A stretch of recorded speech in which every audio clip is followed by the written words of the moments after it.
What up, everybody? It's me, Jay Slee. Now, you know we're back here. This is typically where we say black brands matter, and although I'm getting ready to talk to a black boss who has a brand that's touching the world, I also want to say podcast matter, because those of you that have come to know me at Hollywood Unlocked, you learned who I was through my platform, my podcast. So today I'm talking to a boss who I have to tell, I've been waiting to see you, David. David Shands.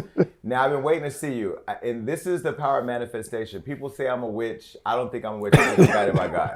One day I'm sitting at home minding my business, and I start getting tagged by all these people on a post. And people don't know, as much as I'm out here doing the work and I'm busy, I do see everything online, because that's the way you master the internet, it's my playground.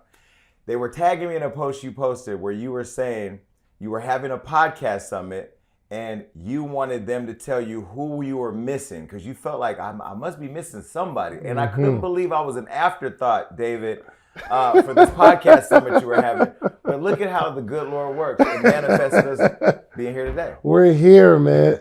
Missing Jason, I don't know how that could have slipped my mind. One, you are like all over. You know, there's really certain people, they're so high up. And I'm like, No, don't do that. Jason, come on. You're everywhere. But not somebody like you who believes like what we're about to talk about and what you're doing for other people. You don't think like that. I do think my problem is it's me, because when you do so many things, people don't know what to know you for. Yeah. Because just even yesterday, somebody said, "Would you go on Celeb Squares because we're casting a podcast episode?" I'm like, "Yeah, I do a podcast." But this person knows me and didn't think about it either. But I was excited to see that you created something for this space, because I feel like, especially for people of color, like right now, you can be your own boss and make crazy money. 100%. And 10, 15 years ago, for you to get your voice out to the world, you'd have to get hired by a radio station. And someone has to say, okay, you're the jock, and then you get access. But now you can turn on a mic, a camera. People think it's so intricate and detailed. You need a microphone, a camera, and a mixer, and you can become whoever you want to be. Right? You could become David or Jason. Well, I don't know if you could be David or Jason, but you could be the best version of yourself. And there are some people that will listen to my podcast, but won't listen to yours. And there's some people that no matter what I say, how philosophical or how much game I give, they're not watching my podcast or listening to my podcast. They're only going to listen to Jason. There's somebody watching right now. You got 100 followers on Instagram. And there's some people that they're not going to listen to either one of us. They're only going to listen to your voice because you have something unique. And that's what I really, really want people to understand. Okay, so you have the Launch Your Podcast Challenge. Yes. So let's talk about that. Then I want to get into this whole Sleep is for Suckers ideal, because one thing he just said, it wasn't shade, it was real. When I said you could be David or Jason, the idea of having a podcast is free, but the hustle is sold separately. For sure. And I don't say sleep is for suckers, but I say if I'm awake, I'm working. Absolutely. So it's the similar idea, right? So the Launch Your Podcast Challenge, what is that, and why did you come up with that for other people? This is like my 5th Launch Your Podcast Challenge, and at the end of a 5-day period, you will launch your podcast. Like it's not even a high ticket thing. Like I'm not doing it so that I can, give me $40,000 on the back end. My objective is to be a legend. I want to usher more people into podcasting than anyone has ever had. So I've helped thousands of people launch their podcast and start a career. And even if you don't want to be a career podcaster, some people have a business and you need a marketing outlet. So start your own podcast. Some people need it for therapy, to get this stuff out of your head, off your heart, send that thing to a few people, and let's have a dialogue about what you had in your head. So I think it's so freeing that you can actually turn on the camera and expose yourself as much or as little as you want. So my podcast, not the one I have now, the Jay Slee podcast, but Hollywood Unlocked Uncensored, started when I got on Love and Hip Hop to launch Hollywood Unlocked. And then I felt like the way they edited me did not make me look the way that I wanted to look to the audience. And so I said, I need a space where I could just say what the fuck I feel. And it was therapeutic. It was therapeutic. How did they frame you, and how did you want to be? Well, they put me in a situation where I threw a drink on somebody. That was me that threw the drink. But I didn't want to throw the drink. I just had no creative output to do something else. Right. So I said, like, I need a space to explain why I threw the drink. I need to explain what I was feeling in that moment. I need people to, they don't have to agree with me, but just at least understand without people editing my words why I felt the way that I felt. So when you talk about like being able to just get things out and be therapy, my podcast has been therapeutic. I've talked about everything. And I know that oftentimes when people say like, who is your market? My market is the people who don't want to give a fucking life, but can't because they have to because their job won't allow them, or their lifestyle won't permit them, or they're afraid to say or think these things out loud because they'll get in trouble or get canceled. Well, you can't get canceled when you own your own shit. That's a fact. And what I found is people who launch it for that very reason become the most successful. Why do you think that is? Because if you're launching, say, I want to be this mega star or I want to make this money, now you have to pander to what you think people want. But if you forget about what you think people want and you do what feels good to you and you're not trying to impress anybody, that's what people love. Someone that's not trying to be something that they're not. How do you know? I agree, because I feel like right now, especially in the world that we live in with cancel culture and everything, being real is rare. And so, like, once you find your niche, and your niche is like what feels the most organic and authentic to who you are, and then you don't have to think and act too much because it is what it is. How do you think nowadays people can still penetrate through a crowded market with so many podcasts are out there and still find themselves in an audience that wants what they have? Well, most people aren't going to stick around long enough to, like, you see a lot of people starting podcasts, but most of them are not going to be in the game for 7 years like a Jason Lee. You know what I mean? Like, nobody, I've been in a podcast for 4 years now. No one's going to stick that long. So if you stick longer than most people, you'll be able to penetrate the market. Two, there's one of my lessons is I help X do Y by Z. The X is the who. Who do you help? The Y is the what. What am I trying to help this person do? And how do I usher them into that? So if you find out a group of people that need help in a particular area and you become a student of that problem and keep solving the problem, eventually someone will say, yo, this saved my life, and they will share it. So it's not, some of it is like the luck of the draw. Some people start something, they put a video, they go viral. They're not trying to go viral, but they go viral because people caught on to that and say, yo, this was for me. And then they found their tribe. But if you have a specific problem that you're solving for people on a regular basis, and you're focused on getting better at articulating it, getting better at being smarter in that industry, you will beat out 90% of the people in that space every time. I went to, on one of my episodes of one of my podcasts, I was talking about getting an STD checkup. But I did it in a way where I... See how everybody laughing? I ain't saying nothing yet. I was doing it from I had just got my results and came in and was like, oh my God, thank you. But the delivery was funny, but the message in it was really go get checked. And we got a call from this brand that said, this big brand in like HIV prevention and HIV education was like, yo, we would love to sponsor you because of your conversation. So going back to your point about staying true and authentic to yourself, I never thought that there would be one day I would have a conversation with a brand about supporting my conversations around STD checking the way that I do. But if I would have thought, should I have been thinking when I started the podcast, and when you teach people how to launch their podcast, should I be thinking about the brands I want to reach, or should I just stay focused on the content? Stay focused on the content. If the content's good, the brands are coming. That's why I really got into podcasting, because I don't like sales.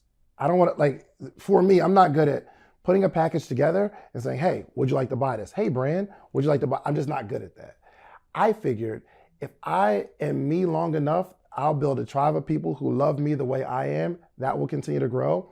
And if you make enough noise, someone will try to find out where that noise is coming from, period. Right? So imagine like an artist on a college campus and everyone's playing that song. The person on at the radio station will say, yo, who's this song that everybody's playing? And eventually they'll come find you. And that's exactly what happened with my podcast. I never went to get a sponsor.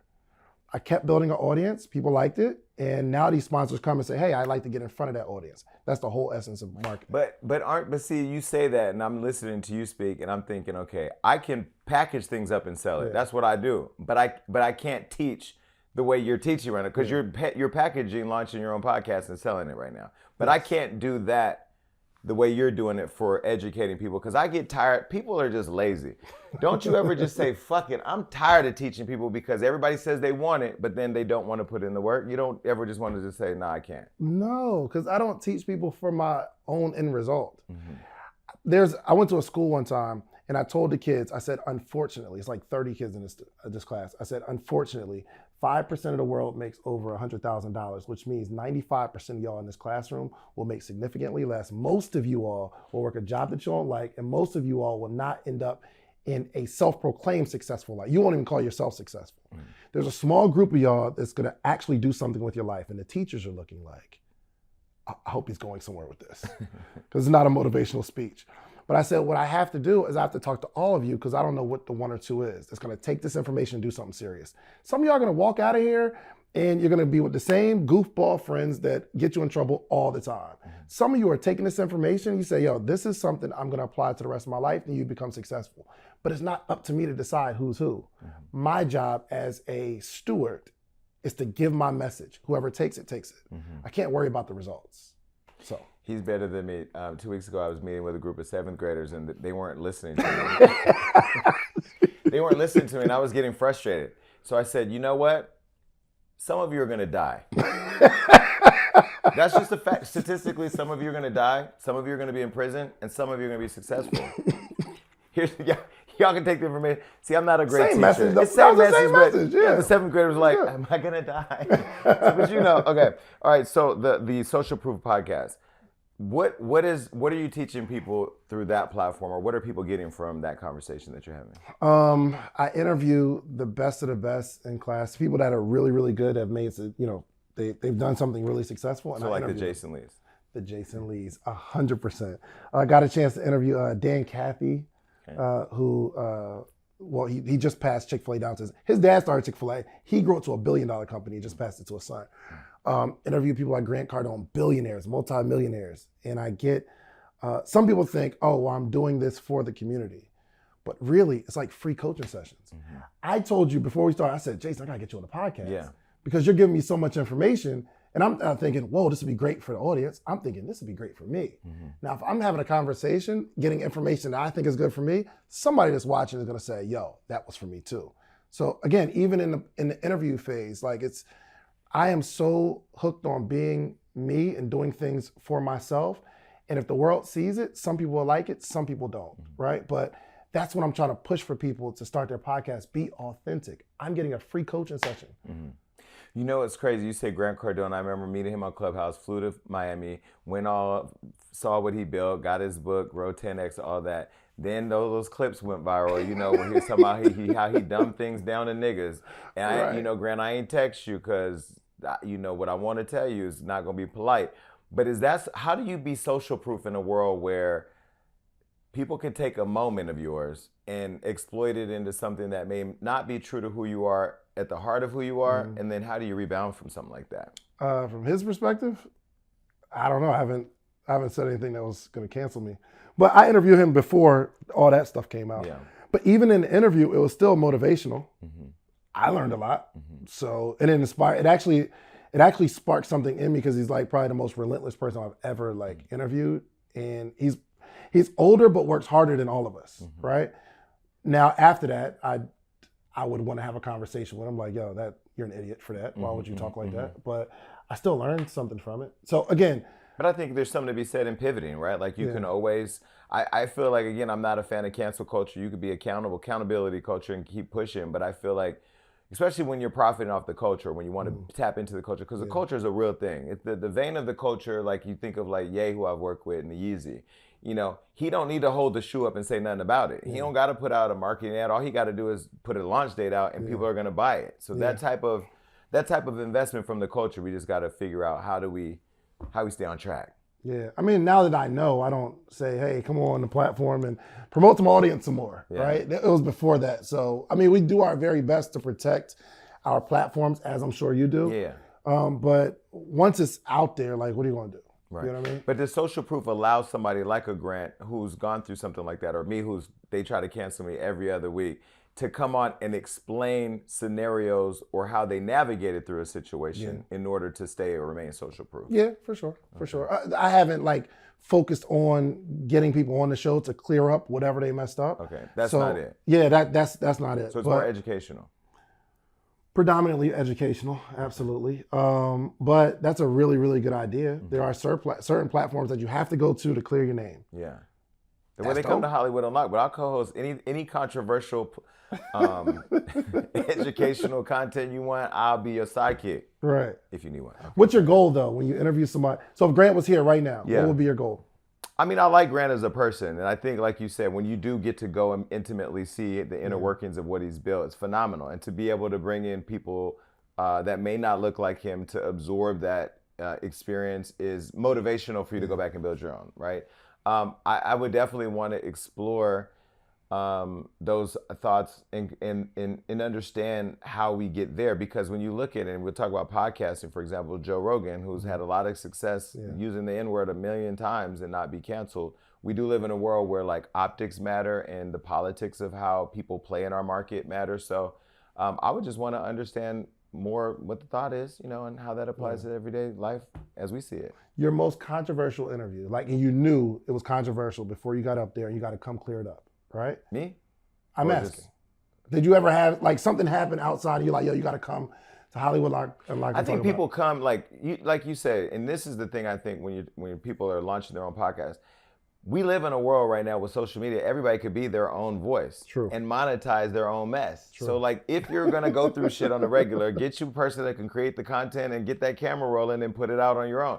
But yeah, I think people will call and say, hey, I want to come on and clear the air because they know I'm gonna ask them the questions everybody want to know, but I'm also gonna be fair. Yeah. There was a time where I was fair, but I was only focused on the question. I wasn't focused on the compassion that person needed in asking the question. What do you mean? Because if you're going through something difficult or something challenging, when you come in to get interviewed to talk about it, you know that the world's gonna watch, you're already really uncomfortable. Yeah. I would get them disarmed and then just punch them with a bunch of questions. It wasn't even like, it was like, because that unpredictability of where the question is coming doesn't give a person too much time to figure shit out. They just have to answer it honestly, or people can smell bullshit. Yeah. Yo, isn't interviewing an art? It is.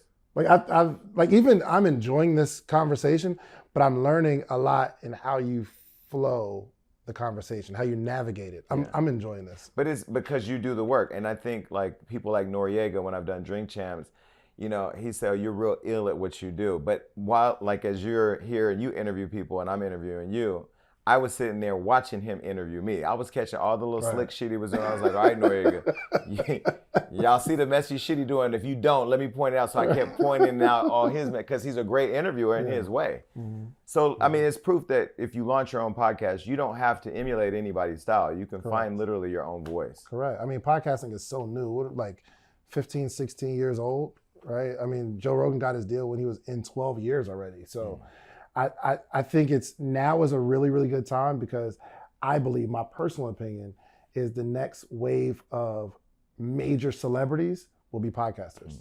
Is that because linear is changing and TV is going to go away soon or at some point, and then digital will be big? So, I mean, well, think about this. When in history were we comfortable listening to one person for hours every single week? Hours, right.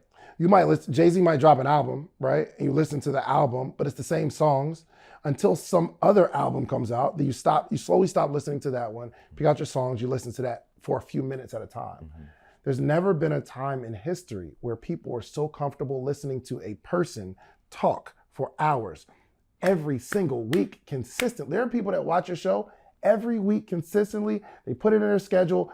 Even when it was like Oprah and you had Arsenio Hall and Montel Williams. These people don't know nothing about that. They got to know the greats, man. You just told his whole age, because I heard all those names. Like, I know those people. Do you think people nowadays do research to understand the real trajectory of talk and what it can actually become? Most people aren't going to do the work of anything.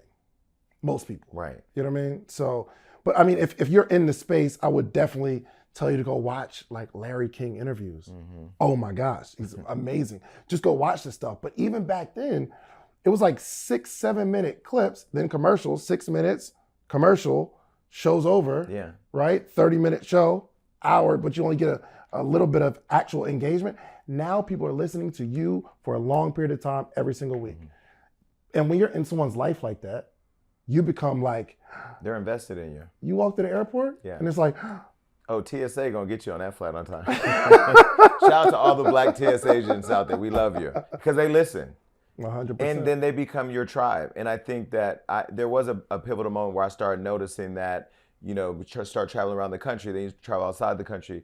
It's also a global platform. When you do a podcast, it reaches all ends of the earth. We were in Dubai one night, and we said, okay, we're gonna go to the club. We're gonna go to One Oak, me and Cece and a couple people. And we got there, and we got in the elevator. There were some Africans from Canada who were like, "Oh my God, we listened to you." I couldn't get I didn't know where they're from because the accent was off. But I'm like, "Where y'all? We African, but we live in Canada." But again, that's your podcast, or your voice can reach that far. Yeah. Did you when you started your podcast, you started your journey? Did you dream that big, or did you think, or were you again just focused on the content and? Nah, I mean, I didn't even know what a podcast was. I was putting on an event, and I came up with this genius idea. Well, if Jason's going to speak at the event, I'm going to interview you. We'll put it on YouTube, and hopefully someone's going to like the interview enough and say, hey, I want to meet this person in person. And at the end of it, I'm like, hey, guys, we got this event coming up, June 30th, come on out. So that was my only purpose of actually doing the podcast. But I still didn't know what a podcast was at this point. But then I started to really enjoy it, and I started building relationships. And people were like, hey, Dave, I want to be on the show. And then I was talking to Rashad and Troy one day, and they realized that I would start, stop. It wasn't consistent. And they pretty much from Earn Your Leisure. Earn Your Leisure, okay. Yep. And Troy was talking to me. He was like, yo, I like the show. You're just not consistent. And I took it personally because I didn't look at it as him saying the show isn't consistent. I looked at it him saying, David, you're not a consistent person. So from that day, I dropped the podcast every single Monday for the last few years. And it just continued to grow, man. I saw Rashad. First of all, shout out to Earn Your Leisure. They're killing it. I saw him in Miami recently at Live with some cheetah pants on. I said, now I know you're getting money. Once you start wearing cheetah, you've earned your leisure, brother. You got that. No, but it's so good seeing so many Black entrepreneurs. Again, they're doing something very specific to an audience that is looking for people who are trying to learn more, earn more, and grow more. And that's great. So your background, before you got on podcasting, you worked in fashion. Or you sold wristbands. They say you sold wristbands. Yeah, so I worked at the Cheesecake Factory for 6 years. In that 6 years, the last 2.5 years, I started a t-shirt brand called Sleep is for Suckers. Okay. And I wouldn't say I was in fashion. It was just I put that on a t-shirt. That's fashion. It wasn't very fashionable though. I started like nobody was like buying the designs. But once I got a chance to explain what Sleep is for Suckers meant, like giving up sleep to get what you want for a short period of time, or not even sleeping in a bed, but watching TV all day, we consider that lazy. We consider that sleep. People started to buy the message. And I said, oh, it doesn't really matter how cool the design is. As long as people start liking the message, I'll sell. So eventually, 2.5 years later, I was able to leave the Cheesecake Factory, open a store, open another store, then I wrote a book, and that was it. And now you've transitioned from working for somebody else to working for yourself. Isn't that like the ultimate freedom? Kinda. I mean, it doesn't mean that you have more time. You have less time. Sure. Because now you're a slave to your customers and your employees, and you know what I mean? So I don't know. I actually felt the same amount of freedom while I was working at the Cheesecake Factory because I knew I was going somewhere. You know what I mean? I think it actually, if you haven't accomplished your dream, like say your goal is to make $250,000 a year, and like you're grinding, hustling, one day you could quit your job and you make $250. Making the money doesn't feel as good as the pursuit or the hope that it's going to happen. Because you think money's going to solve a problem and it doesn't. What happens if you think, oh my gosh, if I just made $1 million, I became a millionaire, oh, everything would be great. But then you get $1 million and you're less happy. Now where do you go? But at least before you get it, you have some hope for the future. And people aren't going to believe you. Because when Floyd Mayweather told me that, I was like, you're a billionaire. Of course you're telling me that it doesn't make you happy. Until you start making the money, and the more headaches, the more lawsuits, the more problems, the more expectations, the more people that want to borrow. I had to tell somebody yesterday, I don't loan money. You know, but I don't even know who I would call and ask to borrow money because I don't do that, you know? So, okay, so now you have the podcast summit. Let's talk about that because I definitely saw that my friends are booked and I'm not a part of that yet. I mean, we have time to talk about it. But I thought that was pretty dope because I just saw Charlamagne had the Black Effect Network podcast thing out in Atlanta. What is the podcast summit? So the podcast summit is an educational platform for podcasters of all shapes, sizes, and wherever you're at in the journey. So I know Charlamagne's they had like the live podcast, right? But ours is more education. So there are certain things that you need to know that no one's going to teach you, like the art of the interview. Where do you learn that? Right. You'd have to sit there and learn from Jason Lee at the podcast summit, July 30th and 31st. You coming? Is that an invitation? That is 100% an invitation. I have a course. I'm an educator now. You know, I'm not just a tea spiller. This is what I'm saying. I wear many hats. I do need to do a better job at marketing my educational stuff because, again, I could be great at podcasting, but if I'm not great yet at the educational part, because I see what you, the Neos, the Marcus, and how you guys are building your audiences and building your communities and the way you guys are building a community amongst each other, you know, that part is also a skill that's necessary. Do you guys teach that? 100%. I mean, we are ingrained in the culture of teaching, like getting and that is an art too. Like how do you put it on a plate to where someone's going to eat it? Just because you like put it out there doesn't mean people are going to consume it. But there's so many different aspects, like putting together a sponsorship deck. We have someone that's going to be teaching a class on how to put together a sponsorship deck, how to get a beautiful like look. Some people have a camera and they're like, oh my gosh, I can't make it look like Jason Lee's. You just don't know, right? So we have people teaching that. We got a bunch of workshops on monetization. There's so many ways to make money in a podcast. It's ridiculous, but you won't believe me until you come to the summit. I'm not even going to go to the summit and check it out because I feel like they don't understand you can take this interview that may live on Hollywood Unlocked, chop it up and do all types of stuff with it to make more money too. 100%. There's an insane amount of ways, and all these people are saying, hey, there's no money in podcasting because they haven't made any. Right. Or they just don't understand it. Right. We could probably sit here and talk for hours on how are you monetizing? How am I monetizing? And that could be a whole masterclass. But if you don't know, then you just don't know. We got Justin Phillips, who built Support Black Colleges. He's coming to teach people how to build out a merch line. Because you can immediately monetize with a merch line. If you know the manufacturers, how to design it, how to promote it. He's teaching people how to build a brand every single day. So I have him coming. Ash Cash is going to be teaching how to write out your ebook. So whatever your topic of conversation is in your podcast, if you have an ebook, let's say it's self-love. If you have a book teaching people how to love themselves better, when they watch the interview, they'll buy the book. And if you don't have anything to offer, they can't buy anything. But we're just empowering people on all the different ways to monetize. So some of your favorites are going to be there. So I know B. Simone's going to be there because I saw she posted. What is she teaching? I'm not 100% sure. There's so much she could teach, but what I'm interested in learning from her and Megan is how they build such an infectious podcast, like how they build a tribe.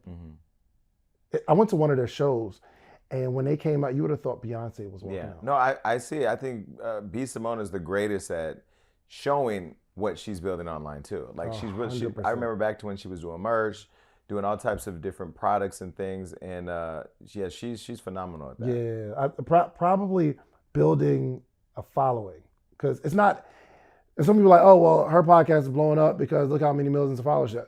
Not everybody that has millions of followers that drops a podcast. That's true. Is successful. Yeah, they be going double wood, and nobody's listening. Not double wood. Okay, so like even with me, I mean, I've been in one of her live shows. I've never done a live show because my fear is, what if I do a live show and nobody shows up? Now I know y'all gonna pull up, but I would probably cuss everybody out for not showing up.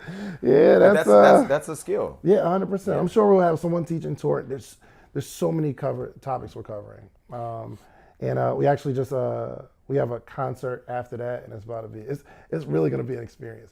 But you know what's interesting though, what I'm doing differently is right now we have an app, and all of the people that already bought, we have hundreds of people that bought tickets already in the app, and I'm doing like monthly trainings with all the people who have their tickets, because I'm trying to teach before they even get to the summit. I want them connected before they get there so that they meet people there. Like you don't have to meet people there. You already have a tribe of people before you get there, and you be like, oh, I've seen you.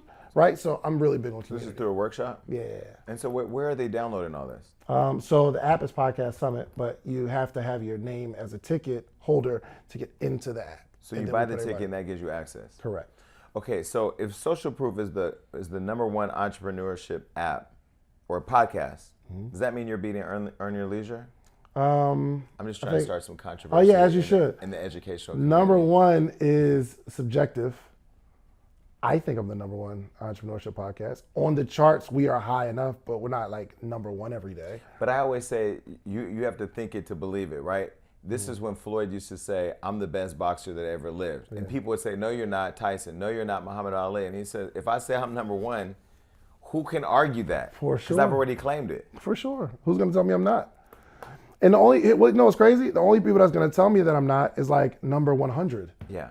You know what I mean? So everybody thinks they're the best. You should. But even if the #1, who is #1, says you're not, they are now telling all their followers that you're not #1, which could actually make you more #1. Because the #1 person don't never talk about the #2. And go live with me. My audience will fight for me and say, no, you got to believe it first. Yeah. But no, first off, Earn Your Leisure, I learned so much from them. Yeah, they're phenomenal. Oh my gosh, I've learned so much. And I continue to learn from them. So I pay homage as much as I can. Did you learn today that Rashad had cheetah pants? I learned that today, Yeah. but it's not far-fetched because he can fly. He can fly. I got him too, Rashad. So I'm not judging. Okay, this is one thing I always wonder, and I like talking to black entrepreneurs about. Some black folks have this inferiority complex that they need something to be given to them to start. They need somebody to prove it to start. They need a network to give them something to start. It's bullshit. Yeah, 100%. I started with some cameras, but you know what's interesting? The camera on the iPhone is better than the camera that I started with. So you can literally set up a camera phone and get a microphone and a mixer, something that you can plug the microphone into for the audio, and you can have a podcast. That's all you need. And AI has changed everything. Everything. Oh my gosh. AI will, you can upload your 45-minute, 60-minute interview. AI will take the clips out for you to just post on social media. It's insane right now. Are you teaching AI at the podcast? Yeah, absolutely. Because me and Johnny, who's behind the cameras, we found some apps the other day. We like, oh. And then we had calls about, because once you're monetized, all you got, it's all about output now. Like how much more content can you put out? Yep, 100%. I was paying a young lady to write a blog for me, $4,000 a month. That's not a whole lot. And to my staff, he's now getting ready to tell you where you can become gainfully unemployed. All my staff right now are like, don't say that. Go ahead. Well, there are apps out there that will write the blog for you. Yeah. Hey, listen, here's why I really promote for people to have a podcast. You need people to fall in love with your personality and who you are, because that's the one thing AI can't replace. AI can replace your voice in terms of they're replacing Drake's bars. Yeah.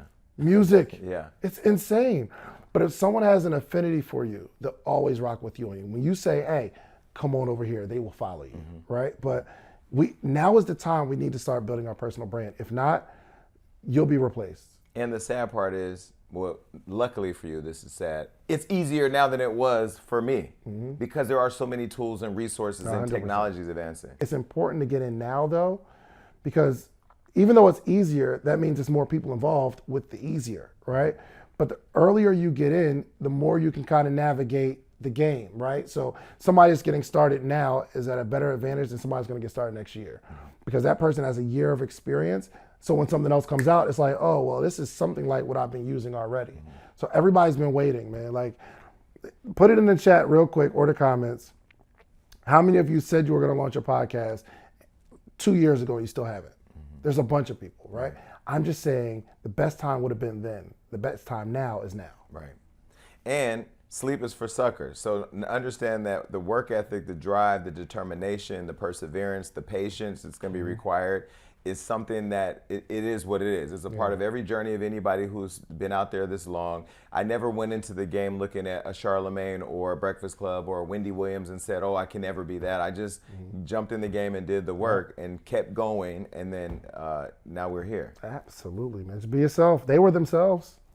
They weren't trying to be something else. Exactly. Okay, so Social Proof, get into it. Look out for my interview on there one day. I'm inviting myself. The podcast summit, which I don't know what course I'll be teaching.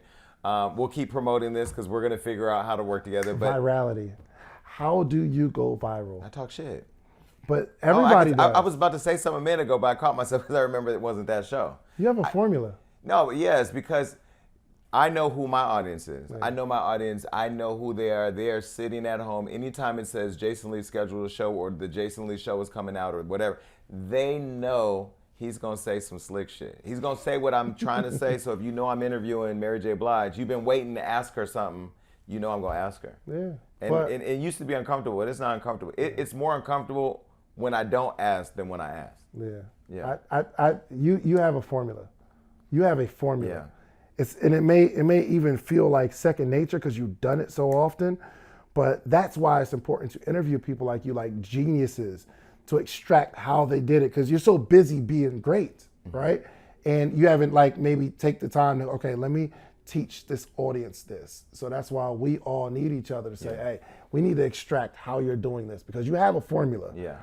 But because it's just so second nature, you're just running. But I might interview you, talk to you for 30 minutes, and I'm like, yo, you're a genius. Yeah.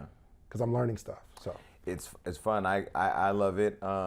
You know, and sometimes people will say I love him or I hate him, and my mind is just comment. I don't care if it's love. I don't care if it's hate. I don't care if you share my interview to tell your audience how much you hate it, because thank you for watching.